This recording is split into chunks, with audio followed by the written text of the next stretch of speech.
Welcome back to USA College of Pharmacy. Today we will discuss the topic RNA. So let's start our lecture without wasting our time. Ribonucleic acid RNA. There are three main types of RNA. जैसा कि आप जानते हैं कि DNA से RNA बनता है, RNA से प्रोटीन बनती है। तो डीएनए के अंदर वो तमाम इंफॉर्मेशन जो स्टोर हुई होती है in the form of codon, nitrogenous bases, ठीक है। तो उस कंप्लीमेंट्री बेस पेयर्स के जो कोडॉन्स होते हैं वो इंफॉर्मेशन ट्रांसफर होती है और मैसेंजर आरएनए बनता है। आरएनए जो इंफॉर्मेशन डीएनए से मिलती है उसको उसके अकॉर्डिंग प्रोटीन सिंथेसाइज करता है। तो messenger RNA, transfer RNA, ribosomal RNA, three types हैं राइबोन्यूक्लिक एसिड की। It is estimated that transfer RNA forms 10 to 15%, messenger RNA forms 5 to 10%, ribosomal RNA forms 75 to 80% of total RNA of cell. कहता है कि जो estimate किया गया है कि ये सब की परसेंटेज होती है टोटल जो आरएनए बनता है उसके से, यानी 10 to 15% ट्रांसफर आरएनए बनता है और 5 to 10% मैसेंजर आरएनए और 75 to 80% वो राइबोसोमल आरएनए। तो एमसीक्यूज में आ सकता है। Messenger RNA encodes the amino acid sequence of the one और मोर पॉलीपेप्टाइड्स। तो कहता है कि जो मैसेंजर आरएनए है वो एनकोड होता है, अमीनो एसिड्स के सीक्वेंस को एनकोड करता है, ठीक है, ऑफ वन और मोर पॉलीपेप्टाइड स्पेसिफाइड बाय जीन और सेट ऑफ जीन। जो एक जीन या कोई भी सेट ऑफ जीन उसको एनकोड करता है, ठीक है, उसके मुताबिक क्या है पॉलीपेप्टाइड बनाई जाती है। तो मैसेंजर आरएनए उसको कोड्स करता है, कोडिंग बताता है, ठीक है। उसके अंदर वो एनकोड होता है, रखे हुए होते हैं अपने अंदर कोड संभाले होते हैं। तो ट्रांसफर आरएनए रीड करता है उस इंफॉर्मेशन को जो कोड होती है, दर्ज होती है किसके अंदर, मैसेंजर आरएनए में, जो भी हमने पढ़ा है।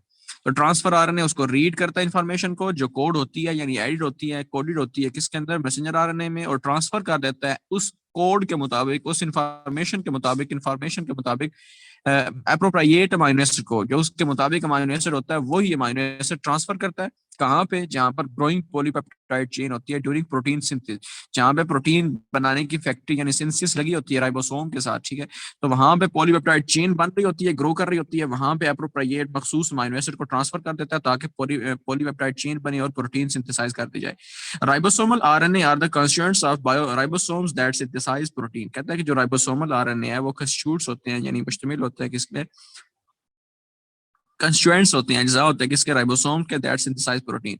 तो राइबोसोमल आरएनए राइबोसोम के साथ मिलकर प्रोटीन सिंथेसाइज करता है। तो ये तीन टाइप्स हैं, उनके काम भी बता दिए हैं। RNA is a polynucleotide. कहते हैं कि आरएनए क्या होता है, जब बन जाता है तो वो पॉलीन्यूक्लियोटाइड। लास्ट टाइम हमने पढ़ा था कि आरएनए पॉलीन्यूक्लियोटाइड होता है, यानी उसके अंदर न्यूक्लियोटाइड बहुत ज्यादा होते हैं।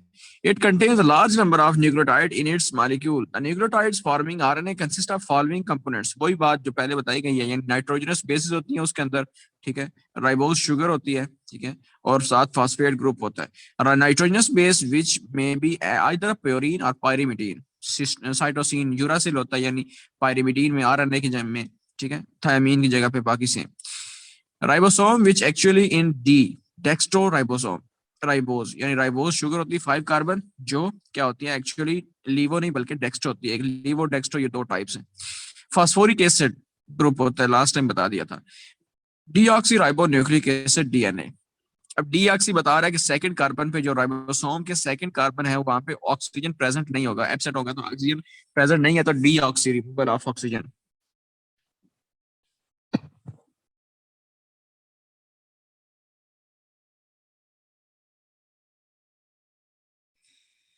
DNA contains the genetic information that gives rise to chemical and physical properties of living organisms. कहता है कि डीएनए के अंदर वो सारी जेनेटिक इंफॉर्मेशन होती है जो एक केमिकल और फिजिकल प्रॉपर्टीज देती है किसी भी लिविंग ऑर्गेनिज्म को, उसकी केमिकल प्रॉपर्टीज, उसकी स्ट्रक्चर, उसकी फिजिकल प्रॉपर्टीज, ठीक है। तो the nucleotides in DNA are linked to each other in the same way as in RNA. जिस तरह आरएनए के अंदर न्यूक्लियोटाइड आपस में लिंक होते हैं, ज्वाइन होते हैं, ठीक है, बिल्कुल सेम डीएनए के अंदर भी उसी तरीके से ज्वाइन होते हैं, न्यूक्लियोटाइड्स आपस में बॉन्ड बनाते हैं, और ईस्टर लिंकेज लास्ट टाइम पढ़ा था। However, unlike RNA, DNA is a double stranded। लेकिन कहता है कि डीएनए की तरह डीएनए जो होता है वो आरएनए की तरह नहीं होता बल्कि डबल स्ट्रैंड होता है। डीएनए सिर्फ आरएनए सिर्फ सिंगल स्ट्रैंड होता है, बल्कि डीएनए डबल स्ट्रैंड होता है, डबल हेलिक्स बोलते हैं उसको। And sugar present in its is 2 deoxyribose. तो उसमें जो कार्बन जो शुगर प्रेजेंट होती है 5 कार्बन शुगर राइबोज, तो वो क्या होती है, सेकेंड कार्बन पे डीऑक्सी, ऑक्सीजन प्रेजेंट नहीं होती, डीऑक्सीराइबोज बोलते हैं बस, और डिफरेंस नहीं होता। Moreover DNA has a pyrimidine thymine and not uracil. और डीएनए के अंदर कहता है कि पायरिमिडीन जो है नाइट्रोजनस बेसिस उनमें थायामीन होती है, यूरासिल नहीं होती। Shape of DNA molecule. Watson Crick दो साइंसदान थे, उन्होंने 1953 में हाइपोथेसिस किया कि डीएनए मॉलिक्यूल डबल हेलिक्स है, डबल स्ट्रैंडेड है, डबल स्प्रिंग की तरह है। Double helix of DNA nick named as coil of life, इसको हम कॉइल ऑफ लाइफ भी बोलते हैं, ये इंपॉर्टेंट एमसीक्यूज है। Can be visualized as a spiral staircase wound around a cylindrical axis. कहता है कि एक सिलेंड्रिकल गोल एक्सिस, यानी जिस तरह एक दरमियान में छड़ी हो, उसके आसपास कोई चीज घूम रही हो सिलेंड्रिकल एक्सिस में, सिलेंडर की शक्ल में, ठीक है, तो एक स्पाइरल स्टेयरकेस की तरह है जो अराउंड दी एक्सिस घूम रही होती है, बिल्कुल इस तरह स्प्रिंग की तरह।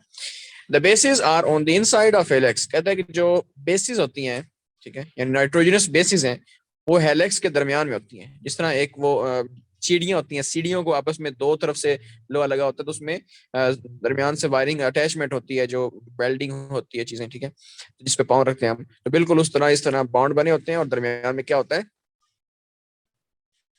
Nitrogenous bases. The bases are on the inside of the bases are on the inside of helix and deoxyribose and phosphate on the outside। तो deoxyribose जो है और phosphate ग्रुप जो है वो आउटसाइड होता है, यानी बैकबोन बनाता है, ठीक है, बाहर की तरफ होता है। The helix in most of the DNA is of right-handed type। जो helix स्प्रिंग है यानी डबल हेलिक्स, वो राइट हैंडेड साइड, इस तरह राइट साइड पे ऐसे चल रही, इस तरह घड़ी चल रही होती है, सुई का भी, clocks.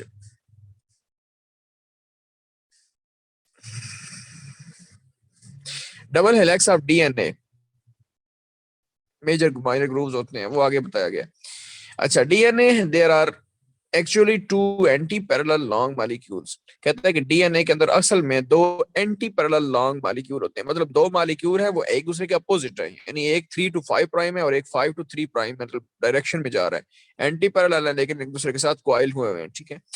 Each made up of very long polydeoxyribonucleotide chain. हर एक जो है वो पोली ढेर सारे और डीऑक्सीराइबोन्यूक्लियोटाइड चेन से बना हुआ है, which are wound on each other, जो एक दूसरे के ऊपर ऐसे वाउंड हुए हैं, ठीक है।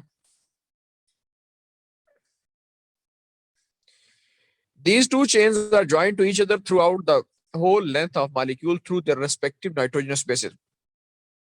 तो ये दोनों बॉन्ड हैं, चेन्स हैं, एक दूसरे के साथ जो है वो throughout the length, molecule की लेंथ जो है वो नाइट्रोजनस बॉन्ड के थ्रू, नाइट्रोजनस बेस के थ्रू बॉन्ड बनाए हुए हैं और ज्वाइन हुए हैं। In this joining through purely purines only join with pyrimidine. Last time बताया था ना, प्योरीन्स हमेशा पायरिमिडीन के बराबर होती हैं डीएनए के अंदर। चार्गफ साइंसदान ने बनाया था चार्गफ लॉ, उसके मुताबिक कहता है कि चार जो डीएनए है उसके अंदर टोटल प्योरीन्स टोटल पायरिमिडीन्स के इक्वल होते हैं। तो कहता है कि हमेशा ज्वाइनिंग जो होती है वो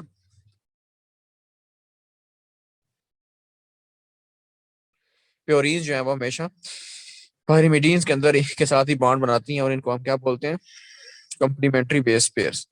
द हेलिकल स्ट्रक्चर रिपीट करती है इंटरवल के बाद 3.4 नैनोमीटर। अब जो कहता है कि जो एक पूरी हेलिकल स्ट्रक्चर है वो अपने आप को रिपीट करती है, एक बाकायदा पूरा जो वक्फ है, एक जो एक स्प्रिंग ऐसे कर्व आया फिर दोबारा स्टार्ट हुआ टर्न, उसको हम कितना बोलते हैं, कितना होता है, 3.4 nanometre. Therefore there are 10 base pairs in each completed helix. कहता है कि हर कंप्लीट हेलिक्स के अंदर 10 बेस पेयर्स होती हैं। The helix is 2 nanometre in diameter. तो इसका डायमीटर कितना होता है, 2 नैनोमीटर हेलिक्स का, स्प्रिंग का, ठीक है। The molecule show a minor major group. Last नीचे दिखाया हुआ देखो ना, इसकी पिक देखो ना, और दरमियान में एक एक्सिस है, उसके आसपास क्लॉक वाइज नीचे की तरफ ऐसे आगे घूम रही है, जिस तरह से घड़ी घूम रही है, घड़ी की सुई घूम रही होती है, इस तरह क्लॉक वाइज घूम रहा है, और इसमें एक मेजर ग्रुप है एक माइनर ग्रुप है, ठीक है। दरमियान में देखो दोनों जो सीढ़ी की तरह मैंने आपको बताया, दोनों चेन्स हैं, उनको आपस में जो ज्वाइनिंग हो रही है यानी बॉन्डिंग जो हो रही है वो कौन कर रहा है, दरमियान में नाइट्रोजनस बेसिस, एक तरफ से ए है एक तरफ से टी है, एडेनिन थायामीन गवानीन साइटोसिन नजर आ रहे हैं दरमियान में। तो यहाँ तक आपका था टॉपिक।